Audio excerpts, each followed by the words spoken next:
Olá, boa noite e seja bem-vindo ao Brasil em Pauta.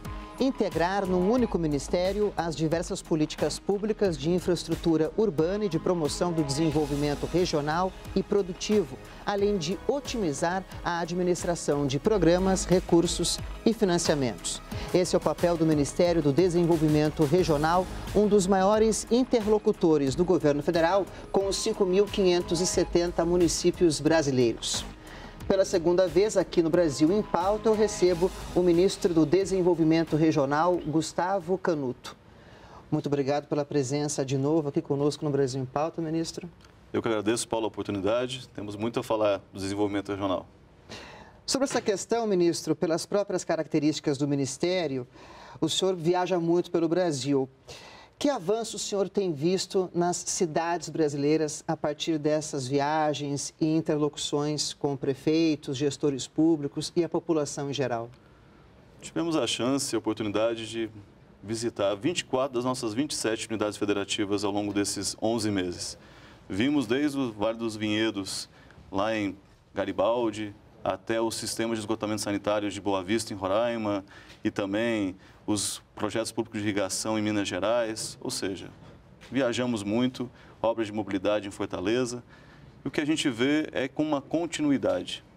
Esta política e essa orientação do presidente Jair Bolsonaro de que não interessa quem começou, mas interessa o benefício que as obras trarão para a sociedade, para aquela população, nos norteou esses 11 meses. Então, o que a gente vai é verificar o andamento, muitas das vezes inaugurar obras que estavam paralisadas, que foram retomadas e com uma gestão responsável foram possíveis de serem finalizadas, terminadas e trazer o benefício. Obras que estavam aí há 5, 6 anos em andamento e é muito bom você ver a alegria da população recebendo desde uma estação de esgotamento sanitário, sabendo que vai ter mais saúde ou uma obra de mobilidade, um calçamento, uma pavimentação, até as várias e milhares de unidades habitacionais que foram entregues. Isso é muito gratificante. Então, o que eu posso falar é que, vendo o Brasil, a gente identificou muitas diferenças regionais, de fato, os números... Pelas próprias dimensões do Brasil? A dimensão, o histórico político, o histórico de crescimento, dinamismo econômico. Então, olhar o Brasil como um único país é algo muito simplista. Temos que identificar ele como ele realmente é. São regiões interligadas, cada uma com a sua história, cada uma com a sua cultura e com necessidades muito diferentes. Saneamento muito necessário no norte, questão de segurança hídrica muito necessária no nordeste. Temos problemas de infraestrutura grande nas grandes metrópoles como sudeste e sul, onde precisamos atacar cada situação com o remédio correto, com uma solução apropriada para essa região do país. Mas isso que a gente faz, por isso que a gente viaja tanto, para entender, realmente compreender essa diversidade, essa complexidade que é esse país de mais de 8.500.000 quilômetros quadrados. Sobre um desses projetos importantes, nós temos uma pergunta agora, que é do Marcos Vinícius. Ele é técnico de TI, ele é aqui de Brasília. A pergunta é sobre o projeto São Francisco. Vamos ouvi-lo. Eu gostaria de saber do ministro se as obras do projeto São Francisco estão indo para frente ou se falta muito para terminar. Pergunta muito boa do Marcos Vinícius. De fato, São Francisco é uma obra emblemática, muito importante para a região Nordeste, especialmente a região mais seca, para o sertão nordestino. Ela está andando bem. Já investimos esse ano mais de 582 milhões na transposição de São Francisco. A água está avançando. No eixo leste, a água já está sendo bombeada. Chegou agora no dia 20 em Monteiro, final ali na Paraíba, entrada da Paraíba, que vai seguir até o Epitácio Pessoa, o reservatório de Campina Grande, e garantir que Campina Grande não tenha qualquer tipo de racionamento.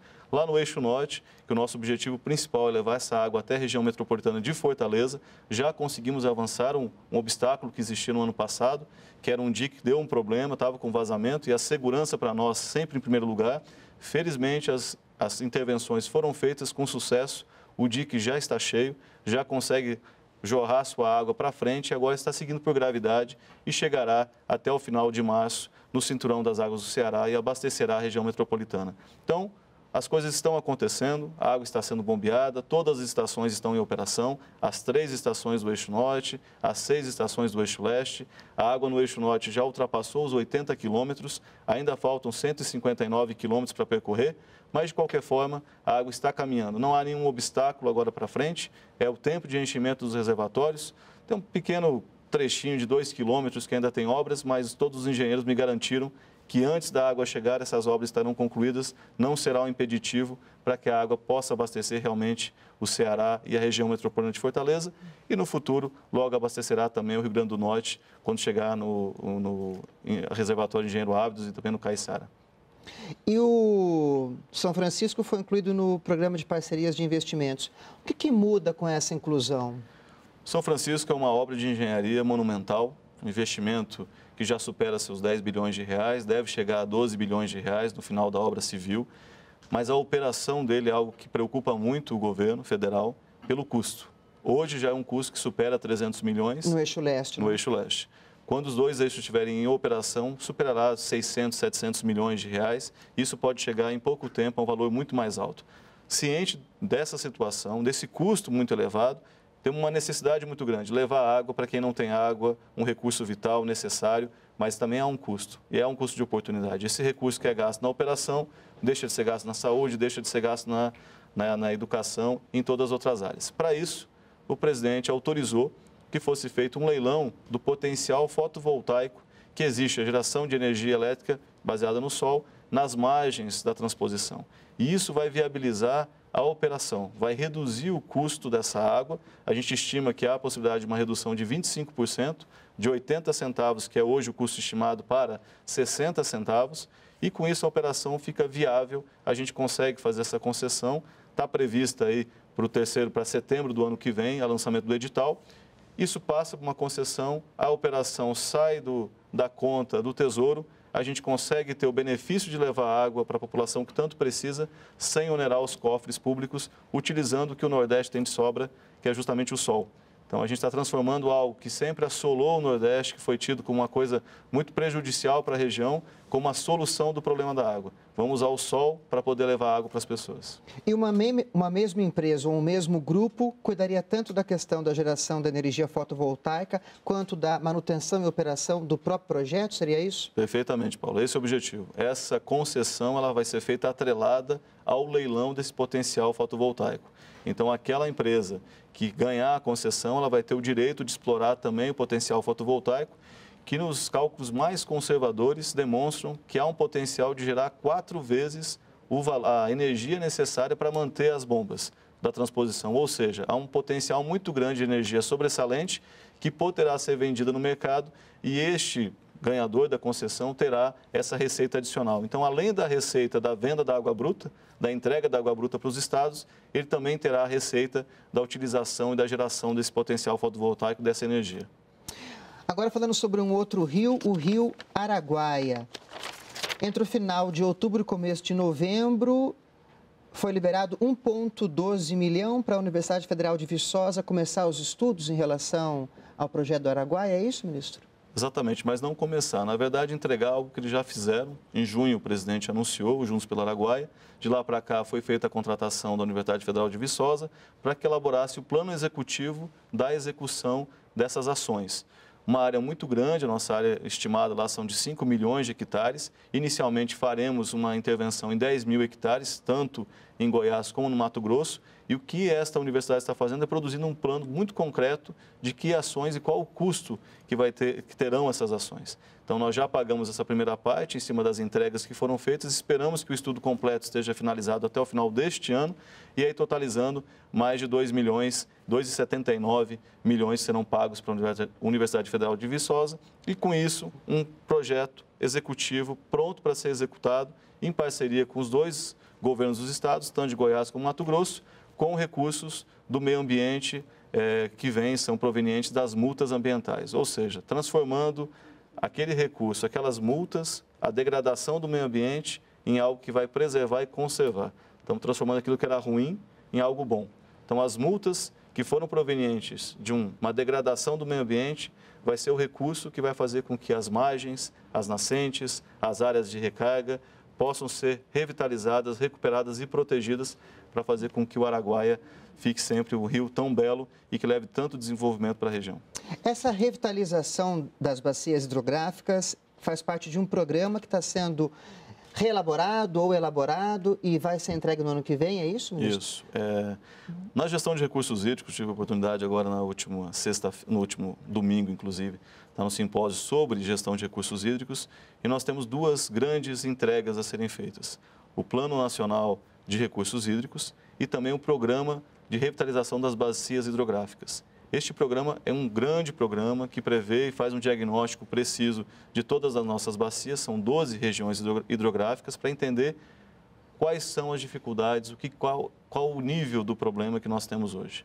Mas, independente da finalização de um programa mais amplo, o presidente já se adiantou, em junho já começou a Araguaia, nosso objetivo é que no ano que vem a gente já faça também um programa similar para o São Francisco, e avance nas principais bacias, os principais rios. Então, nosso objetivo em 2020 é um programa muito similar ao que é o Juntos pelo Araguaia para o São Francisco. Também um rio importantíssimo para a região Nordeste, a gente precisa revitalizá-lo e garantir a quantidade de água. Estamos muito preocupados com a qualidade, mas a quantidade é essencial, porque ao longo do São Francisco há inúmeros projetos de irrigação, há uma necessidade de vazão adequada nas usinas, na produção de energia elétrica e também em toda, do Alto São Francisco até o Baixo São Francisco, lá na divisa com Sergipe e Alagoas, a gente precisa garantir que há um fluxo mínimo de água e voltar a ter uma navegação, inclusive turística. O São Francisco é muito belo, em várias partes do rio ele pode ser explorado turisticamente. Temos o maior lago, o Lago Sobradinho, é algo assim impressionante para aqueles que não tiveram a oportunidade. Eu já fui lá. Eu recomendo, façam um passeio, é algo diferenciado no Brasil, então a gente pode explorar de várias formas. Isso é até uma coisa que a Agência Nacional de Águas coloca. Os nossos corpos d'água, eles podem ser utilizados de inúmeras formas. A navegação é uma delas, irrigação, mas todas elas precisam e demandam um cuidado muito grande da água. A depender da qualidade, da classe que aquele rio se enquadra, ele pode ser utilizado para uma coisa ou para outra. E o nosso objetivo, tanto com o Programa de Revitalização como com o Plano Nacional de Recursos Hídricos, é justamente que a gente possa melhorar a classificação dos nossos rios e que eles possam ser utilizados em todo o seu potencial. A conversa está boa, ministro, a gente volta daqui a pouco. Vamos fazer um breve intervalo e voltamos daqui a pouco com o Brasil em Pauta. Não saia daí.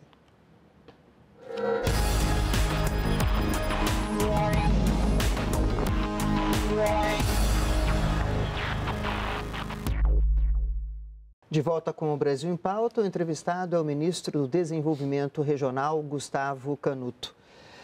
Ministro, recursos hídricos, irrigação fundamental para o desenvolvimento regional e o governo está com o projeto Polo de Agricultura Irrigada. Apenas 3% da irrigação no Brasil é feita com recursos públicos pelo Estado, é isso? É isso mesmo. A estimativa mostra que havia, em 2015, mais de 7 milhões de hectares irrigados. Destes, 97% eram privados e apenas 3% públicos. Nós temos hoje 78 projetos públicos de irrigação sobre a gestão do Ministério do Desenvolvimento Regional, DENOX e Codevasf. Esses projetos superam aí seus 140 mil hectares, mas muito distante dos 7 milhões. Então, as políticas para os projetos públicos existem há muito tempo, mas o que o governo entendeu como uma deficiência ou uma lacuna que existia era justamente o que o governo federal poderia fazer para esses 97%, para esses vários agricultores privados que estão lá irrigando, fazendo essa agricultura. E com isso foi definido os polos de agricultura irrigada, que tem como objetivo ter um foco, um ponto focal do governo federal que possa conversar com esses irrigantes e saber quais são os entraves. Está faltando energia, está faltando uma outorga de água, precisa passar uma estrada para escoamento. Quais são as deficiências para que essa produtividade ou essa produção possa trazer mais retorno, gerar mais riqueza e mais emprego. Então, o programa tem esse objetivo. A gente reúne os municípios de alguns polos, fizemos isso lá em Santa Maria, também temos no oeste da Bahia, aqui no Planalto Central. Colocando todos juntos, pegam municípios com agricultores que fazem um consórcio e eles podem nos apresentar esses pleitos e o Ministério do Desenvolvimento Regional fica responsável por ir nos outros ministérios, seja no meio ambiente, Minas e Energia, Agricultura, para fazer essa interlocução e facilitar o acesso dessas comunidades ao governo federal e que a gente possa, de fato, fomentar e não atrapalhar o desenvolvimento. Esse é o nosso objetivo. Os polos são uma experiência muito bem sucedida, mas a gente também não esquece os 3% que são os nossos, dos projetos públicos. Estamos tentando melhorar a gestão, aprimorar os investimentos e todo o investimento que a gente faz em segurança hídrica, foi mais de 1,4 bilhão de reais nesse ano, é justamente para dar o volume de água para que essa agricultura irrigada possa se expandir, inclusive, Paulo, possibilitando que a gente diminua o avanço da fronteira agrícola e produza mais naquelas áreas que já são utilizadas para a agricultura. Aumente a produtividade. Aumente a produtividade sem expandir a fronteira, sem desmatar mais ou pegar áreas que são hoje protegidas. Então, esse é o objetivo. É uma maneira inteligente de você produzir mais, trazer mais riqueza e mais emprego. Ainda em recursos hídricos, agora não para a produção, mas para o ser humano, o programa Água Doce. O governo está capacitando profissionais para trabalhar com essa questão? Isso, exatamente. Essa semana, lá no Rio Grande do Norte, começou a capacitação, um grande processo. Nós já entregamos esse ano, colocamos em operação mais de 153 sistemas dessalinizadores, focados principalmente no semiárido em regiões rurais. Então, você faz produção de água difusa, são pequenos sistemas que conseguem pegar uma água muitas vezes salobra, salina, realmente dessaliniza e traz esse benefício para essa população. Só que o grande problema que existe é a operação e manutenção desses sistemas. A tecnologia já é muito bem conhecida, a estrutura a gente sabe como fazer, mas o problema é o pós. Depois que você entrega e coloca em operação, isso precisa ser bem operado e bem mantido. E o objetivo desse programa de capacitação é justamente ensinar, possibilitar que essas pessoas estejam bem treinadas para que esse investimento que foi feito possa perdurar por muito tempo, trazer esse benefício para a população. Então, é o governo federal preocupado não só no investimento, mas na manutenção da operação e daquele serviço. Esse é o objetivo. Agora vamos passar um pouquinho para habitação. São muitos os temas do Ministério do Desenvolvimento Regional e a gente já vem com uma pergunta da Camila Campos. Ela é caixa bancária, também aqui de Brasília. Vamos ouvi-la. Eu gostaria de saber se o governo continua investindo para garantir moradia para a população que mais precisa. Olha, Camila, com certeza esse é o objetivo primordial do governo federal. Nós investimos em habitação de todos os recursos que foram colocados no Ministério. 3,86 bilhões foram para habitação e destes 3,25 bilhões para a faixa 1, que são justamente aquelas famílias que recebem menos até R$ 1.800 e também as áreas rurais, aqueles projetos de entidades. Então, o foco... Mais de 245 mil moradias entregues esse ano. Exatamente. 245 mil entregues e existem 233 mil em construção. Então, todo o trabalho que foi feito em parceria com a Casa Civil, o Ministério da Economia, foi conseguir os recursos para que a gente conseguisse manter todas essas unidades em construção e trouxesse esse benefício. Mas a preocupação número 1 do governo é justamente para quem mais precisa. Tanto é que a reformulação está indo nesse sentido, mas a gente vê pela execução financeira como isso reflete a realidade. São 3,25 bilhões de 3,86. Então, de tudo que a gente fez, 3,25 bilhões foram destinados à faixa 1 e, como eu disse no início, o Ministério executou o financeiro de 6,4. Então, veja, 3,25 é mais de 50% de todo o recurso financeiro que foi desembolsado pelo Ministério no ano. É mais de 50% para a faixa 1, para aquelas famílias mais necessitadas. A reformulação trabalha com duas variantes, essa questão de ser direcionada para quem mais precisa e atacar os locais onde o déficit habitacional é maior no Brasil, é isso? Exatamente. O que a gente verificou é que o objetivo do programa, primeiro, é atender a população e não os construtores. Segundo, a gente quer atender aquelas regiões mais necessitadas e não onde é mais fácil se construir. Então, a gente notou que havia um direcionamento nesse sentido e o objetivo é aquelas comunidades mais isoladas, municípios com até 50 mil habitantes, que têm um déficit, que não são grandes empreendimentos, mas é um déficit relativo muito grande, que a gente precisa estar lá, o governo precisa alcançar essas famílias. Famílias que hoje vivem em palafitas, em toda a região norte. Eu tive a oportunidade de conhecer Laranjal do Jari, junto com o presidente do Senado, Davi Alcolumbre, e vi uma situação muito triste, assim, centenas de pessoas no Rio, sem nenhum saneamento, sem nenhuma estrutura, vivendo em palafitas. Essa realidade precisa mudar. Já há uma previsão de entrega dessa proposta para o presidente Jair Bolsonaro? A proposta de lei, de alteração de lei de decreto, já está praticamente pronta dentro do MDR, precisa ser validada pelo Ministério da Economia e da Cidadania. Nossa intenção é que isso chegue ao presidente até o mês que vem, em dezembro, que ele possa apreciar. Estamos fechando alguns ajustes em relação à modelagem da operação porque o nosso objetivo não é só lançar um programa que não consiga parar em pé. Então, a gente já está conversando com os bancos, que vão ser os operadores, que vão fazer isso virar realidade, para saber qual é o custo, qual é o tempo, se isso é viável, se eles têm pessoal já capacitado, treinado, para que quando o programa seja lançado, ele seja lançado para operar de fato, já com essas variáveis, essas dúvidas todas sanadas. Então, é isso a única questão que ainda está de pé, que ainda está faltando resolver, que é justamente entender o custo operacional para que os bancos possam fazer isso e possa ter uma fiscalização, porque a gente quer simplificar, mas ao mesmo tempo não podemos descuidar do controle, afinal de contas é o dinheiro de todos, é dinheiro proveniente de imposto, tem que ser muito bem controlado, muito bem regulado, para que a gente tenha certeza que ele está sendo utilizado da forma correta. Vamos agora a mais uma dúvida da população e a pergunta é da estudante Mila Ganda, também aqui de Brasília. Vamos ouvi-la.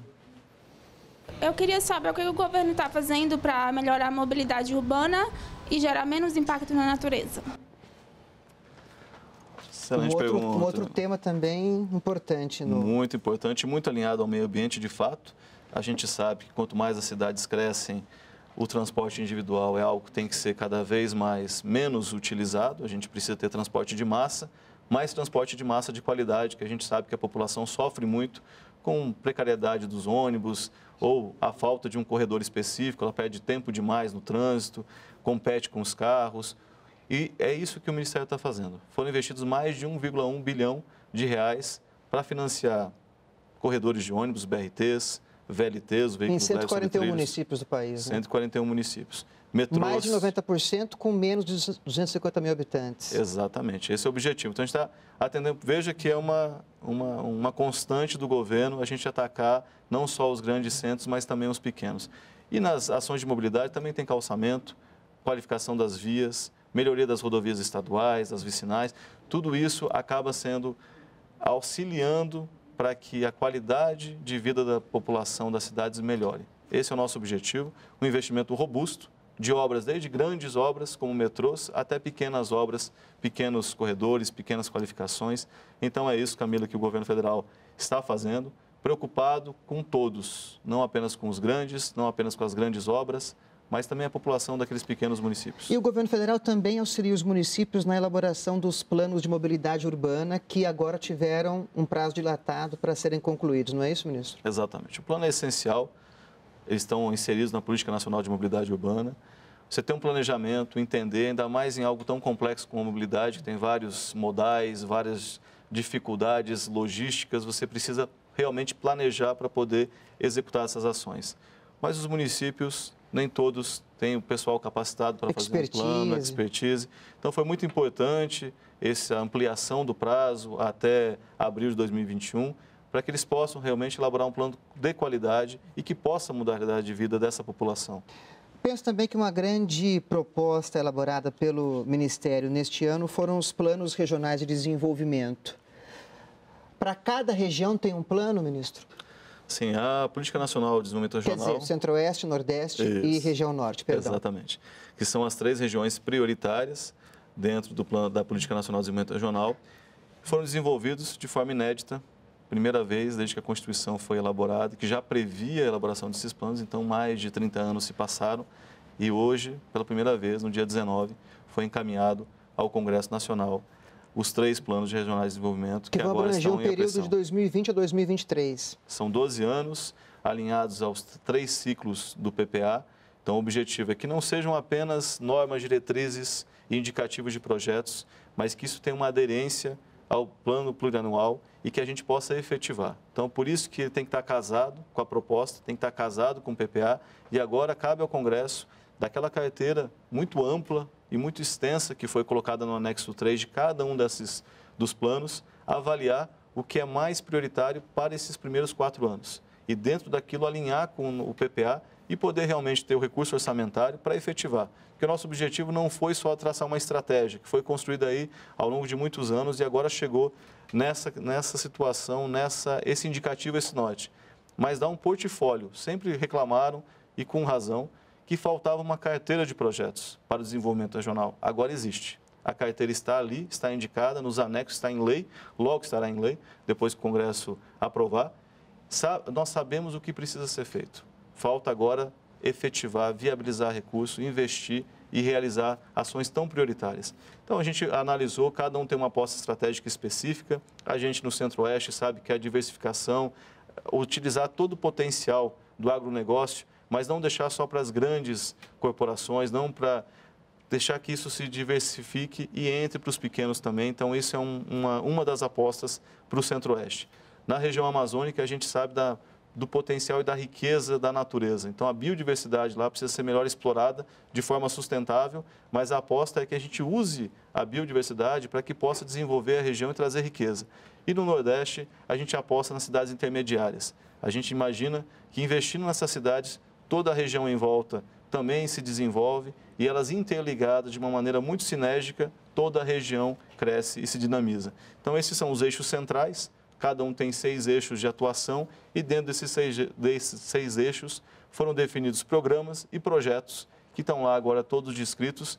E o mais importante, Paulo, os planos foram construídos em parceria com os governos dos estados e principalmente coordenados pela Superintendência de Desenvolvimento.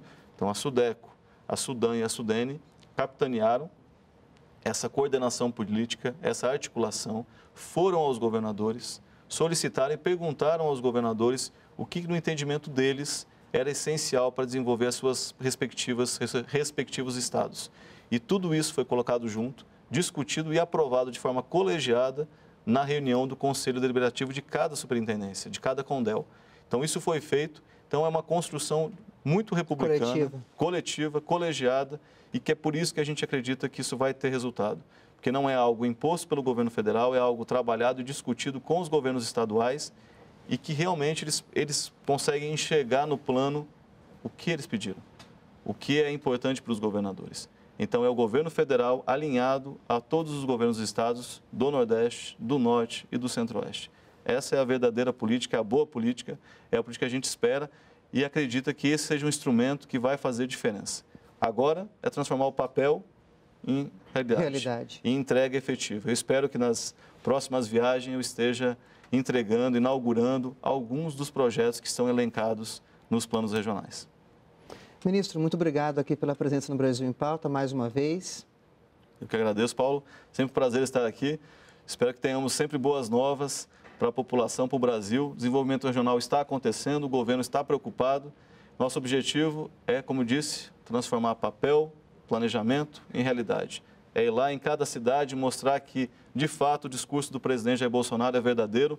Menos Brasília, mais Brasil significa os ministros, perto da população, entregando coisas concretas, efetivas. Chega de discurso, chega de ilusão, o que a gente quer é realidade. Muito obrigado, ministro. Eu conversei com o ministro do Desenvolvimento Regional, Gustavo Canuto. Muito obrigado pela companhia e o Brasil continua em pauta aqui na TV Brasil.